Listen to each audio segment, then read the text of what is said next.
Shri Satchidananda Satguru Sainath Maharaj Ki Jai.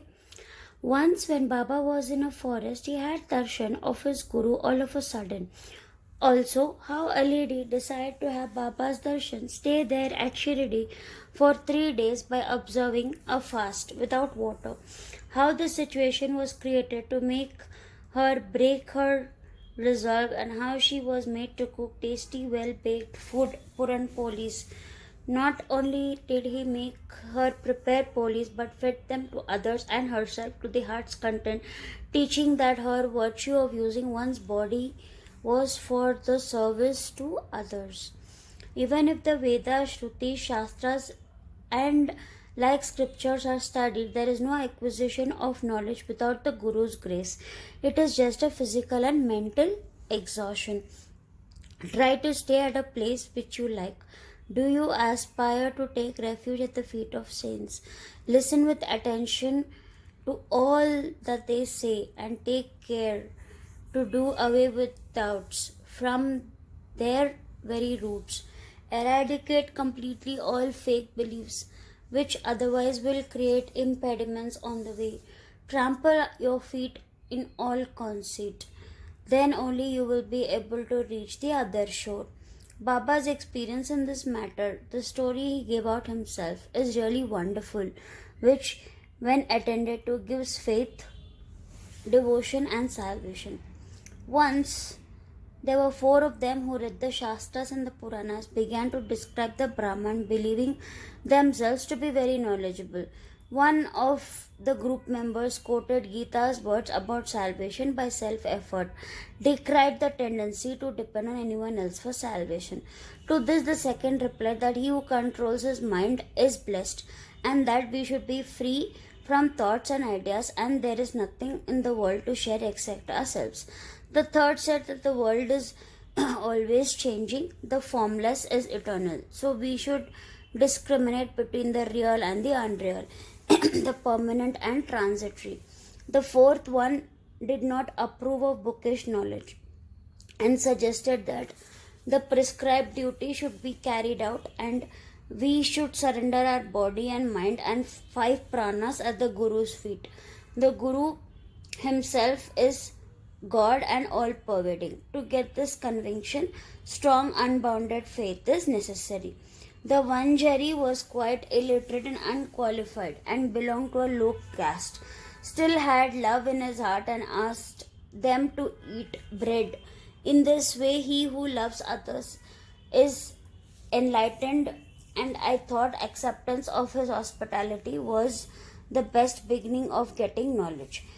So very respectfully accepted the loaf of bread, ate and drank water. Unless God wills, no one meets us on the way. Do not refuse offers of food or thrust away a platter of food. Believe it to be very auspicious. If someone gives food and urges you to eat, it will help you succeed in your undertaking. Amongst the 4, one of them was Karmatha, who only knew how to observe and abstain from certain rites. The second was Jnani, who was puffed up with pride of knowledge. The third was a Bhakta, who surrendered himself completely to God, believing that he is the soul doer. In the Darbar of Shri Sai, many personalities appeared and played their part. Astrologers come to give out their predictions. Prince, noblemen, ordinary and poor men, sannyasis, yogis, songsters and others come for darshan. Even a Mahar comes and takes a Joar, his salutation, says this Sai is the My Jap, who will do away with all rounds of birth and death. So many others such as jugglers, gondhalis, the blind and the lame, nanpanthis, dancers and other players come and are given suitable reception. Bidding in his own time, the Vanjari also appeared and played the part assigned. Baba never fasted nor allowed others to do so. The mind of the faster is never at ease. Then how could he attain his Paramatma? God is attained and God is attained by eating food and not on empty stomach. First, the soul has to be appeased. If there is no moisture of food in the stomach and nutrition, what will the eye see God in? What would the tongue describe the greatness of God? In short, when our organs get proper food and nutrition, we can practice devotion and other sadhanas to attain God. Therefore, neither fasting nor overeating is good. Once Mrs. Gokhale came to Shri with an introductory letter from Mrs. Kashibai Kantikar, a devotee of Baba, to Dada Kelkar. She came to Baba with determination to sit at Baba's feet, observing a 3 days fast. The previous day, Baba said to Dada Kelkar that he would not allow his children to starve during the Shimga, that is the holy holidays, and that if he had to starve, why is he here? Next, when the woman went with Dada Kelkar and sat at Baba's feet at once and said to her, "Where is the necessity of fasting? Go to Dada Bhatt's house, prepare the dish of Puran Poli, feed children and yourself too." Shimga's holidays were on. Mrs. Kelkar was then in her menses, and there was nobody to cook in Dada Bhatt's house. So Baba's advice was very timely. Then Mrs. Gokhale had to go to Dada Bhatt's house and prepare the dish as directed. She cooked that day, fed others and herself. What a good story, and how beautiful it is Baba's ways. The Guru is the sole object of meditation. The entire universe assumed his form. He was conscious of none else. This is known as singular devotion. Meditating on the form of the Guru, the mind and the intellect were baffled. Therefore, in the end, I could only pay obeisance to him wordlessly. The ways of saints are something different, which can be understood through experience. Here, faith alone is the concentration and the only means to attain objective of Guru's grace. A bhakta, because of his faith and devotion, does not show off his knowledge. He totally surrendered to the Guru and serves his Guru with his body, his mind, and all his possessions. Leaving all worship to the Guru, he adopts utter humility. A devotee is always dependent upon God and not independent. The sannyasis who chanted the Lord's name, who practiced penances, took vows, the pilgrims from holy places, musicians, the dancers came to Shirdi for a darshan with their families.